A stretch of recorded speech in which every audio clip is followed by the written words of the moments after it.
झाकळल्या नभात काव्य संग्रहाचे उत्साहात प्रकाशन, साहित्य, काव्य आणि वाचन संस्कृतीचा सुंदर संगम.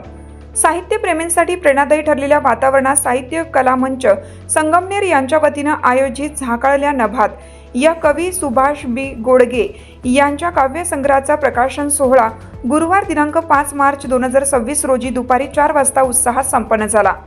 या कार्यक्रमात आदर्श सार्वजनिक वाचनालय पुरस्कार तसेच काव्य वाचन स्पर्धेतील पारितोषिकांचे वितरण देखील करण्यात आले.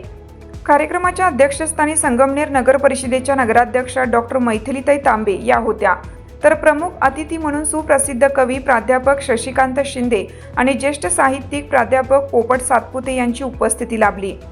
यावेळी मान्यवरांच्या हस्ते झाकळल्या नभात या काव्य संग्रहाचे प्रकाशन करण्यात आलं. आपल्या मनोगतात मान्यवरांनी कवी सुभाष गोडगे यांच्या काव्यातील संवेदनशीलता, सामाजिक जाण आणि जीवनातील विविध अनुभवांचे प्रतिबिंब यांचे कौतुक केलं. अशा साहित्यिक उपक्रमांमुळे वाचन संस्कृती बळकट होऊन नवोदित कवींना व्यासपीठ मिळते, असंही त्यांनी सांगितलं.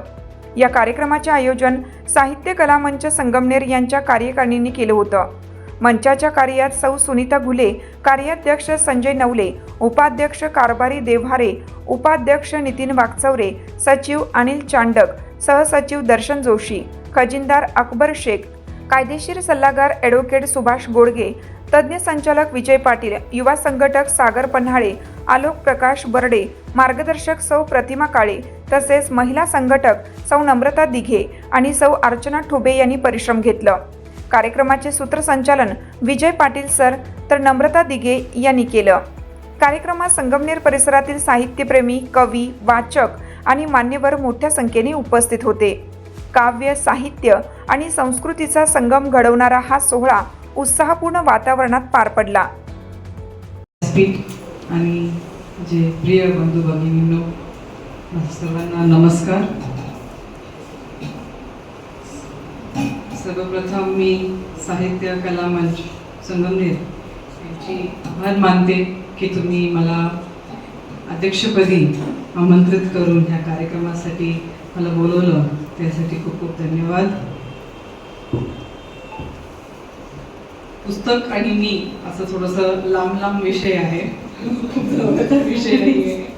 आजकाल टेक्नॉलॉजी असल्यामुळे शक्यतो सगळ्या गोष्टी मोबाईलवरच वाचल्या जातात. थोडंसं आम्ही नवीन पिढी असल्यामुळे थोडंसं मोबाईलवर जास्त असतो पुस्तकापेक्षा, पण आवर्जून माझ्या मुलांसाठी मी स्वतःहून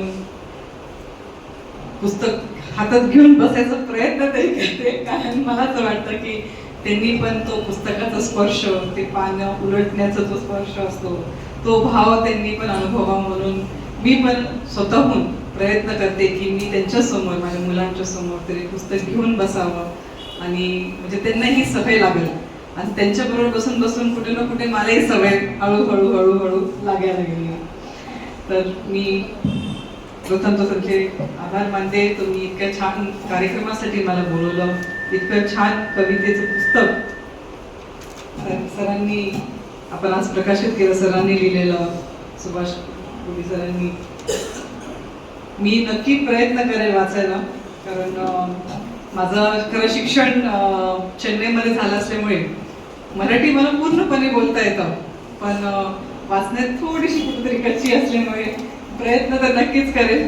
पण मला असं वाटतं की कविता मला ऐकायला खूप आवडते, नेहमी ऐकण्याचा प्रयत्न खूप करते. जसं मी म्हटलं, टेक्नॉलॉजी जमाना असल्यामुळे आपल्याला सगळं यूट्यूबवर अवेलेबल असल्यामुळे ते मग ऐकण्यात, ऑडिओ बुक्स ऐकण्यात जास्त आमचा वेळ जातो.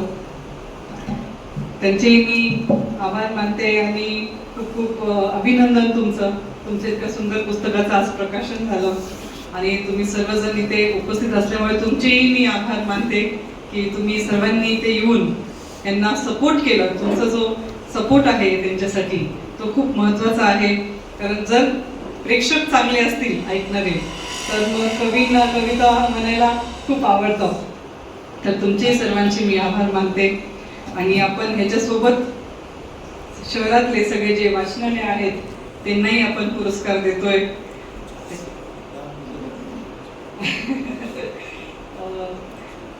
आमच्या नगरपालिकेला सुद्धा भेटतोय असं मला कळालेलं आहे, आमचे सर दिसत आहेत तिथे.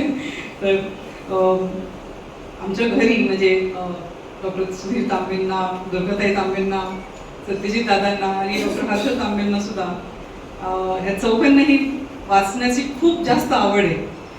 तुम्ही जरी कधी घरी आले तर आमच्याकडे असं मोठ्या असं एक पूर्ण रूम भरलेली नुसती पुस्तकांची. तर त्यांना सर्वांना खूप आवड आहे. म्हणजे येता जाता आमचे जे डॉक्टर तांबे तर सकाळी म्हणजे रात्री झोपताना सुद्धा पुस्तक घेऊनच झोपतात. मध्ये जाग आली की परत पुस्तक वाचायला लागतात पप्पा आमचे. तर त्यांना इतकी आवड आहे पुस्तक वाचायची. आणि परत मला एवढं बोलता येत नाही, मला माफ करा. माझं एवढं प्रॅक्टिस नाही आहे बोलायची, तर हळूहळू माझी प्रॅक्टिस व्हायला लागलेली आहे. तर तुम्ही सर्वांनी मला इथे बोलवल्याबद्दल परत धन्यवाद. जय हिंद, जय महाराष्ट्र.